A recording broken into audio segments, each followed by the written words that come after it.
Hello BookTube, this is Weekly Reads. I've had a great reading week, although not great in other respects, which I will get to after I talk about the books, if we have time. Because there are copious amounts of manga, and I usually talk a lot about manga. So let's get going. So over the weekend and today I read 15 volumes of manga. I started my manga reading with the most recent release of Gachiakuta Volume 4 by Kei Urana. Gachiakuta is a series about a young man named Rudo, who grew up in an artificial environment that hovered over an unnamed planet called the Sphere. The people of the Sphere dispose of their garbage by throwing it off the side. They also execute their criminals this way as well. Rudo is accused of murdering his adoptive father, and he is executed. He is cast off the edge of the habitat, the Sphere. But before he is executed, Rudo swears bloody revenge on the people of the Sphere. When Rudo comes to, he is in a gigantic dump, and he is attacked by monsters made of trash, called trash beasts. Rudo is rescued by a young man named Ishion, who has the ability to transform an object dear to him, a vital instrument, into a magical weapon. Ishion is a giver who works for an organization called the Cleaners, who primarily specialize in destroying trash beasts. Rudo is discovered to himself have this ability to imbue objects of value to him with certain magical properties and turn them into weapons. So Rudo is himself a giver. And Ishion recruits Rudo into the Cleaners on the promise that any information the Cleaners have or discover about the Sphere and how to get back there, they will turn over to Rudo so that Rudo can get back there and exact his bloody revenge. This volume sees Rudo and his friends preparing to go meet with someone who is supposedly has information about the Sphere. So in the first chapter of this volume, and the second chapter, Rudo and Ishion and their friends are sort of trying to figure out what exactly Rudo's abilities are. He's finally managed to consciously use his powers, but they need to figure out what exactly they are and how to use them in combat and what their weaknesses are. And that's the primary focus of the second chapter in this volume. The first chapter also sees Rudo going through a bit more orientation of the Cleaners' headquarters, and results in a very, very funny gag. Rudo discovers dessert. And it results in Balloon Rudo. Although by the next chapter he does lose the weight. The middle chapters of this volume see Rudo and company go to Canvas Town, a town populated by graffiti artists, so that a giver who uses as their vital instrument a piece of art can draw a protective sigil on them, so that when they go to meet this contact. And that arc is really fun. And I really enjoyed this volume. It was great. And now I need to find a spot to put them. There. Okay. So next, on Saturday, I read 6 volumes of Zom 100 by Haro and Kotaro Takata, volumes 10 to 15. Zom 100 is a zombie apocalypse story. It's about a young man named Akira who works a dead-end job as a wage slave for a very abusive, exploitative corporation. And then the zombie apocalypse happens. Akira takes the opportunity to quit his job and to begin writing a list of 100 things he would like to do before he becomes a zombie. Hence, the Zom 100 bucket list of the dead. Akira meets up with an old college friend named Kensho, alongside a young woman named Shizuka and a German tourist named Beatrix. And they travel across an apocalyptic Japan, fulfilling various items on their respective bucket lists. So volume 10 starts with the conclusion of the previous volume's story arc, Millionaires of the Dead, in which Akira and company have gone to Osaka to meet up with another one of Akira and Kensho's college friends, Takamina, who is a bit of a gambling addict. So Osaka has become... so the survivors of Osaka have gathered in Osaka Castle. And the society has become very capitalistic, very sort of haves and have-nots. And it's rumored that the wealthiest man in Osaka has some knowledge of sort of research into the potentiality for a cure of the zombie virus. And so in order to meet this individual, you have to have a lot of money. And Akira and friends start a bar that becomes wildly successful. And Akira gives in to greed. So the conclusion of Millionaires of the Dead sees Akira's friends alongside pretty much everybody who's not rich in Osaka coming to the casino to bet everything on this death game where an individual will have to choose 2 doors or 2 screens. One screen has a ton of cans. So at this point, money's worthless, but canned food is very well, basically has replaced money. And in the other, it's a pit full of zombies.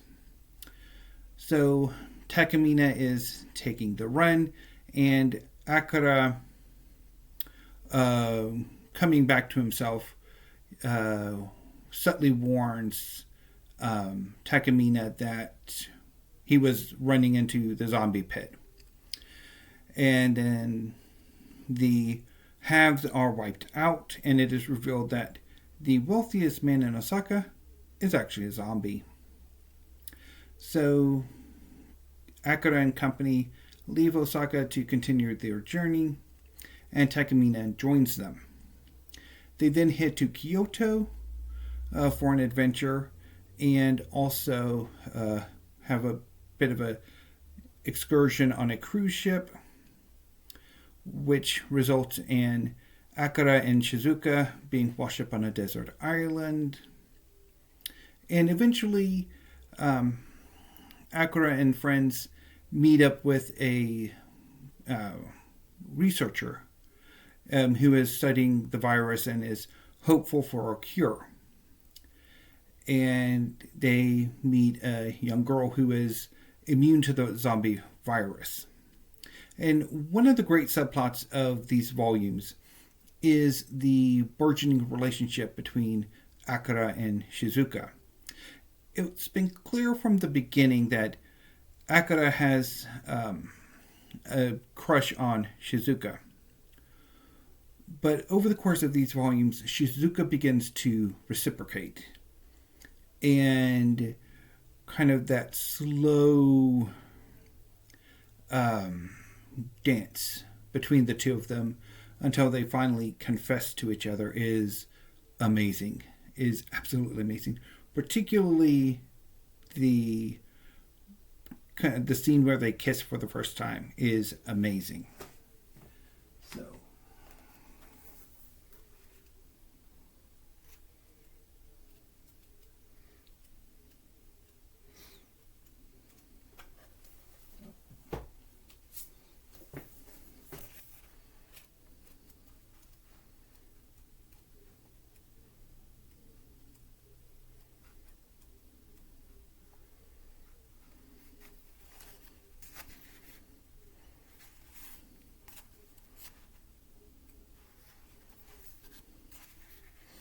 it was just wonderful.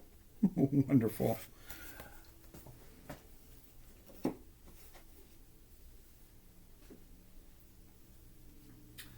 On Sunday, I read 6 volumes of Bleach by Tite Kubo, volumes 19 through 24. Bleach is one of the most popular manga series ever. It's about a young man named Ichigo Kurosaki who can see and interact with the spirits of the dead. One day he meets a young woman, or a young seeming woman, named Rukia Kuchiki, who is a Shinigami, a soul reaper, whose job is to send the souls of the deceased to Soul Society and to cleanse hollows, corrupted spirits that have lingered in the living world too long and have become monstrous. A hollow is attacking the Kurosaki clinic where Ichigo and his family live, and Rukia is injured, and she is forced to grant her Soul Reaper abilities to Ichigo, and Ichigo becomes a substitute Soul Reaper. Rukia is eventually tracked down by Soul Society and is forced to return to answer for her crimes. One of the crimes she committed was that she gave Ichigo her powers, and she also went AWOL. However, that's not the entire story. There's a conspiracy in Soul Society that ends up playing a role in the background as Ichigo and his friends invade Soul Society to rescue Rukia. Ichigo and his friends do so. There's a Soul Society civil war, and the mastermind behind everything is revealed and escapes. Ichigo is granted a provisional deputy Soul Reaper license so that he can continue being a Soul Reaper, and he and his friends return to the living world. When school starts back up, there is a new exchange student named Shinji, who is revealed to be a Vizorid. So one of the things that Aizen, the mastermind behind everything, was a magical object that is able to grant Soul Reapers hollow-like abilities, and these individuals are called Vizorids, of which Ichigo is one. He has an inner hollow that occasionally tries to take over when he's fighting. And if this process is done to a hollow, they become an Arankar, like Grimjiao Jägerjaks, the cover model for volume 24. So during the conclusion of the Soul Society arc, Aizen begins to take an interest in Ichigo and sends several Arrancar to Karakura Town to test him out. And later, Grimjow and some of his subordinates attack Karakura Town before they are driven off by Ichigo and a number of high-ranking Shinigami who have been sent to Karakura Town to stymie Aizen's plans. These volumes were amazing. I had an absolute blast reading them, and I am upset that I do not have more volumes of Bleach to read. I need to get more volumes of Bleach. I will correct it with my next book haul. Copiously, I would believe.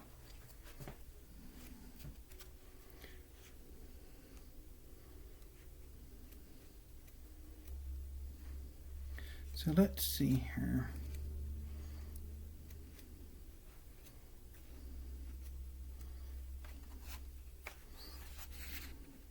It's just one amazing. I really enjoyed reading these volumes.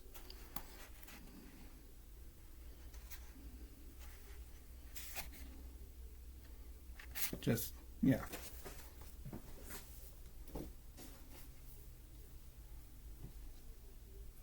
And finally, today, I read volumes 10 and 11 of Frieren Beyond Journey's End by Kanehito Yamada and Tsukasa Abe.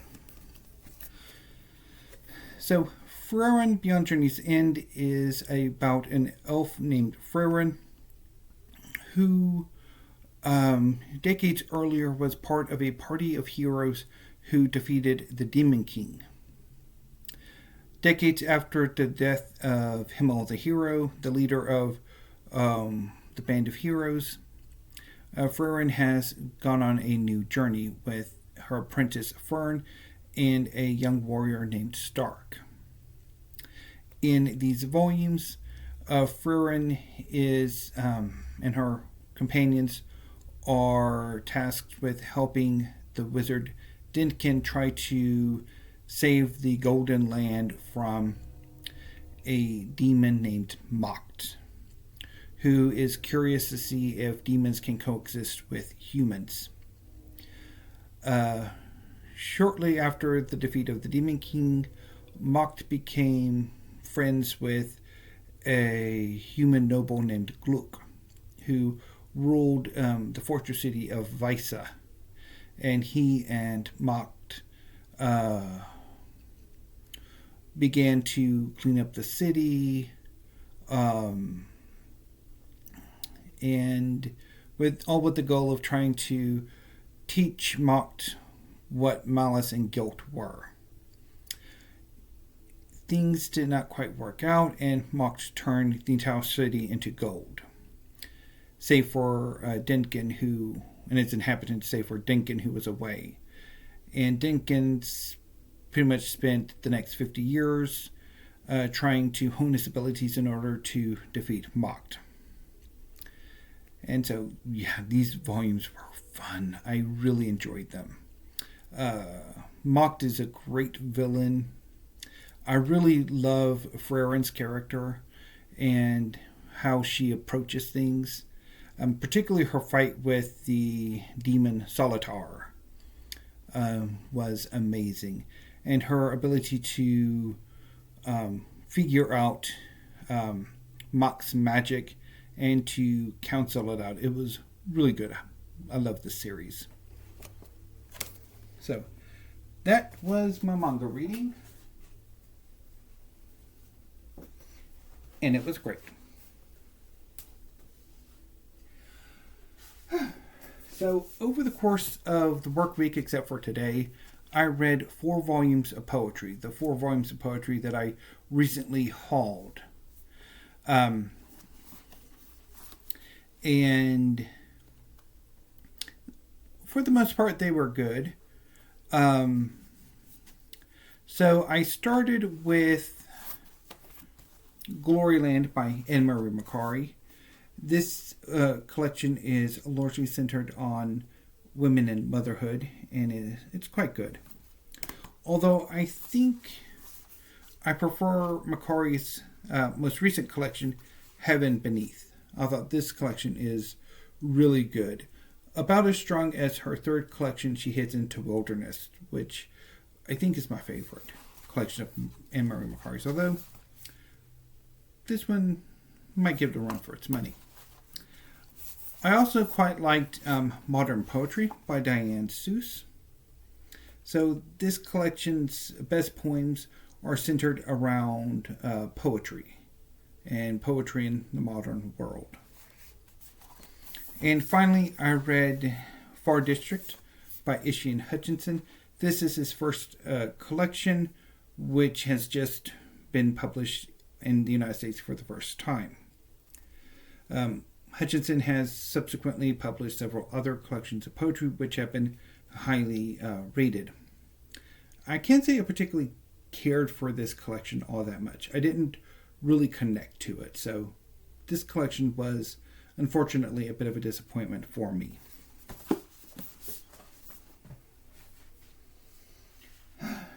Now, what will I be reading this coming reading week, which will be the end of November? I think I'm going to give Nonfiction November one more chance. And I think I'm going to,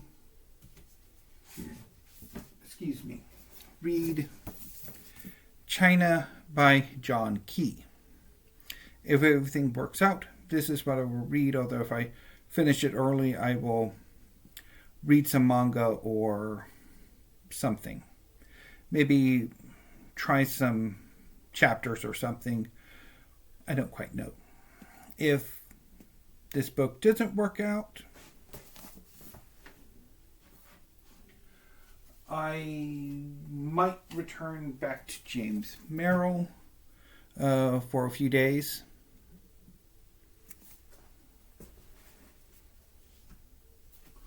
Or I might finally give The Trouble with Goats and Sheep by Joanna Cannon a shot. Regardless, I will probably try to fit this into the I'll get to it later tag, which I will try to do next week.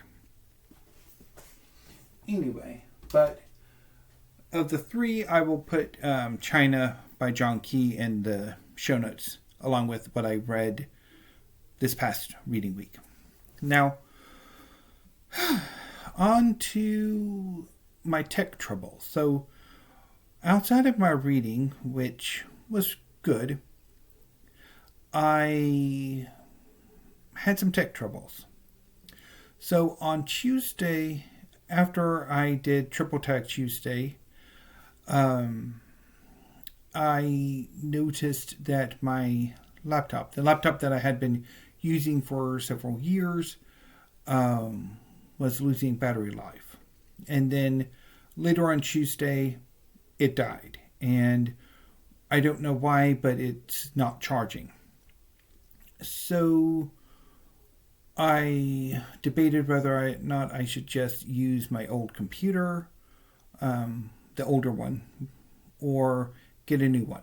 I ultimately decided to get a new one, which is what I'm filming this video and my earlier manga haul video. So let me know what you think of the video quality, the sound quality, all that. I'm actually quite liking how it looks, although not happy about that.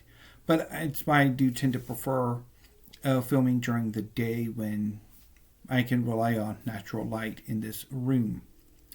One thing I have discovered, though, is that my setup in the manga room does not really work for me. It's not really comfortable, at least when it comes to typing. So I might be using this computer in here more often than not. Although I do prefer sort of hauling manga and talking about manga in the other room. But we shall see, because hauling books back and forth is a pain in the rear end. So, yeah. So, next week's videos are going to be so I want to do the I'll get to it later tag, because that might form the basis of a project for next year, or at least the first half of next year. I'm also going to be doing the P tag from the my reprise of the alphabet tags, maybe a few other tags as well, and also I will try to do a reading plan for December, even if that reading plan is doomed.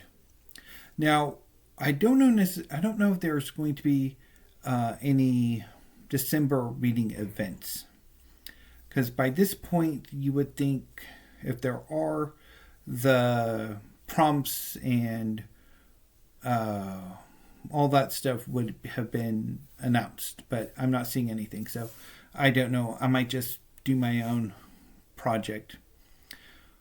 Whether or not it's doomed to failure, I don't know. Of course, I will be reading copious amounts of manga, so if everything else goes to hell in a handbasket, at least I've got that. Anyway, BookTube, let me know what you think of this video, and I will be back next week. So until then, thank you, have a great evening and weekend, and stay safe.